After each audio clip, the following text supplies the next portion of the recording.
next presentation is Regenxbio, Inc., and I'd like to welcome Curran Simpson, President and CEO, to the stage. Hi, everyone. Hope you're adequately cooled off by the internal air conditioning. Thanks for having me today. Really pleased to give some exciting progress for Regenxbio, delivering the next wave of genetic medicines. I'll be making forward-looking statements.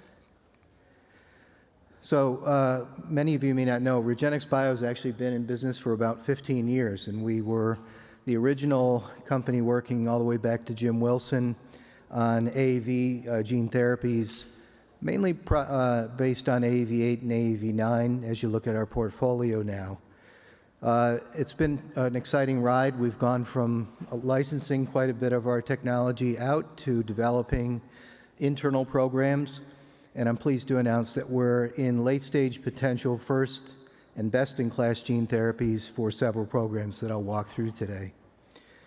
With a strong balance sheet, Regenxbio is leading the future of some one-time treatments. We think about the company in terms of two franchises. One is our retinal franchise, and in that we have a large partnership and two very sizable global trials that are ongoing for wet AMD. We have two different delivery routes that are used for wet AMD. One is the subretinal administration, which is an operation, and the second is suprachoroidal, which is administered in office to the outside of the choroid. The subretinal indication, as I mentioned, is in phase 3, enrolling 2 studies. And when AbbVie became involved with our partnership, they were able to start globalizing the trials. So we're now enrolling patients not just in U.S., but in countries outside of the U.S. We also are anticipating end of phase 2 meeting this year on diabetic retinopathy using our suprachoroidal injection method, also with RGX-314, and expect to be in pivotal studies next year. We're excited this year to be filing our first BLA for MPS II. RGX-121 represents potential first and only one-time treatment for Hunter syndrome. And we are, as I mentioned, in the last phases of preparing our BLA, which will be filed as a rolling BLA this year, culminating with the last module going in Q1 next year. So that puts us in a position for a potential approval in 2025. We're real excited this year to announce that we're moving towards a pivotal program for our Duchenne program, RGX-202. RGX-202 delivers a microdystrophin that's closest in length and functional capabilities to full-length dystrophin of a commercial or investigational gene therapies, expected to advance into pivotal in Q4 of this year. We've reported out for that program really exciting results that I'll just touch on a future slide. And we also have several milestones associated with both our retinal programs with AbbVie that will potentially come in next year. And as also importantly on the MPS II program, we expect that we could receive a PRV if we obtain approval next year. So in terms of milestones on the pipeline for the Duchenne program, as I mentioned, we're expecting to initiate pivotal trial initiation in Q4 of this year. We'll release our first functional data for that program late this year, which will be a very exciting follow-on to the interesting biopsy data indicating very high levels of microdystrophin from our treatment. For MPS II, as I mentioned, we're submitting a rolling BLA using the accelerated approval pathway. We had a really positive pre-BLA meeting with FDA this summer and expect to culminate, as I mentioned, the final module submission in Q1 of next year. For wet AMD, we're continuing to enroll our phase 3 studies, expecting global regulatory submissions first half of 2026. And for our diabetic retinopathy indication, designing and finalizing our pivotal study is imminent, and we expect to share that with FDA in an end-of-phase 2 meeting and begin enrolling pivotal studies early next year. And as I mentioned, we also have a suprachoroidal indication, an in-office procedure for wet AMD, which we are just announced in our last earnings that we would initiate a dose level 4 for that study. So sometime next year we'll begin reading out data from that ongoing study. I think the very interesting aspect of our portfolio is we're operating in markets which are substantial for gene therapy. So the retinal disease indications that we work in are estimated at something like $17 billion. The Duchenne market is estimated to be roughly $7 billion as it grows. And the MPS II market, even though it's an ultra-rare disease, has a market estimate of roughly $1 billion. Oops, I think I went backwards. Sorry about that. One thing that we focused on in the last, I'd say, 7 to 8 years is, and you hear Peter Marks talking about this quite a bit, is gene therapy manufacturing has not matured. I think we've invested heavily here, especially in anticipation of indications like Duchenne. And we now have an internal manufacturing capability, not just bulk drug production, but fill-finish capability up and running and delivering product to clinical studies that are ongoing. We can deliver up to 2,500 doses per year of RGX-202 for the Duchenne program, and we can deliver up to 350,000 doses of RGX-314. And we as well can not just deliver bulk, but we can fill the product in-house. The platform that we use is very similar across all of our programs, and so we have a very efficient process moving from one product to the next. And I think in general, our yields and product purities are best in class for manufacturing.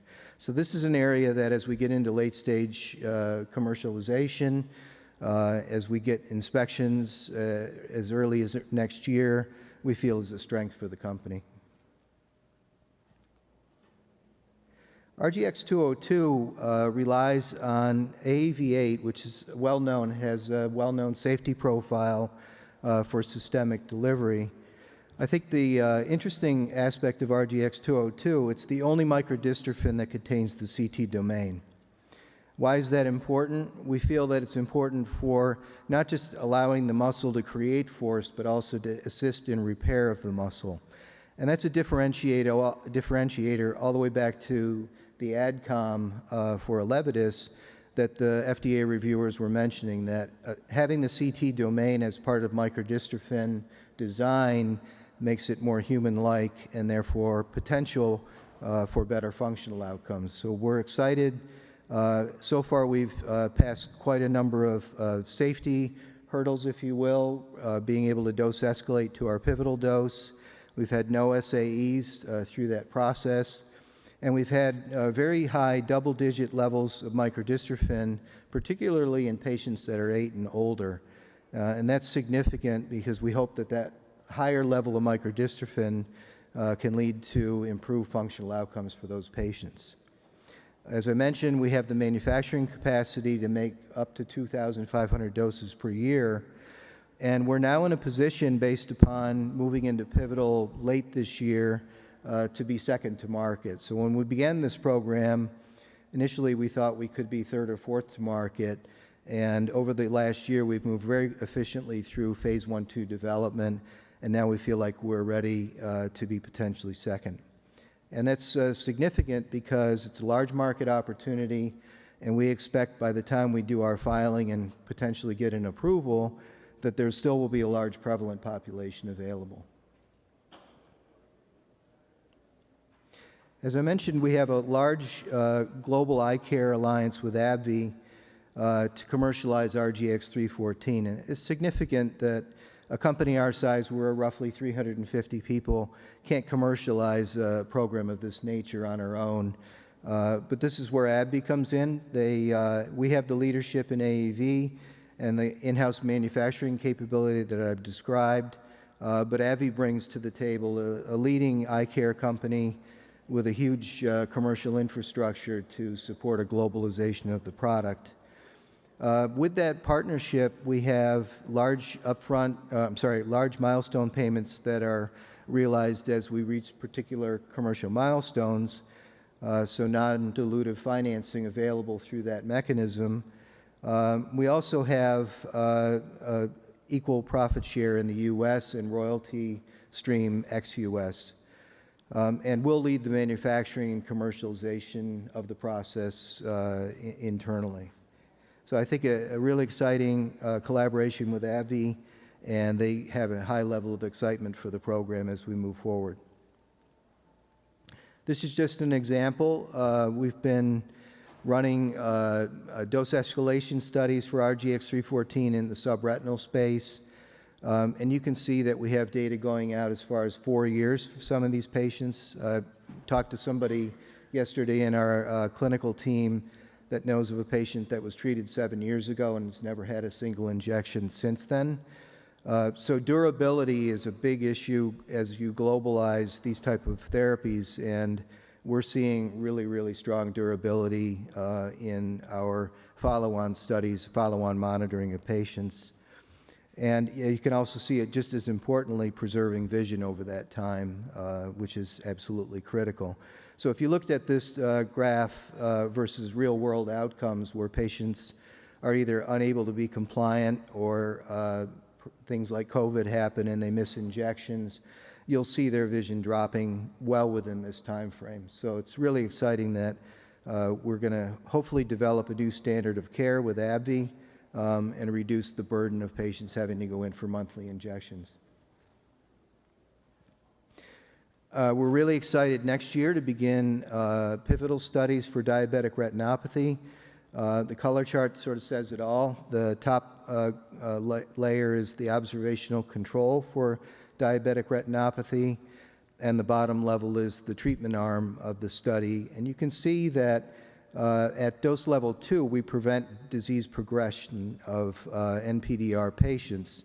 So patients that are having vision-threatening conditions over that time are sustained through an in-office procedure. And I think diabetic retinopathy, there are approved therapies, things like Lucentis and others, but the adherence to those or the desire to take them by patients is very low.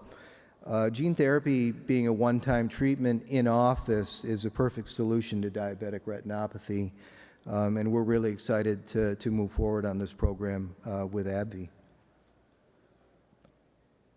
So I'll just reiterate in the minute that I have left. We're operating in multi-billion-dollar commercial markets as a company now.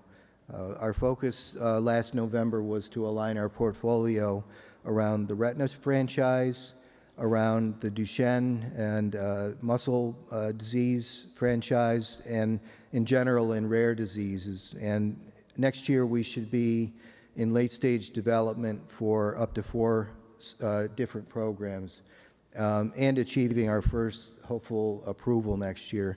So it's an extremely exciting and rewarding time to be with the company, and we're really looking forward to coming back next year and updating you on our progress.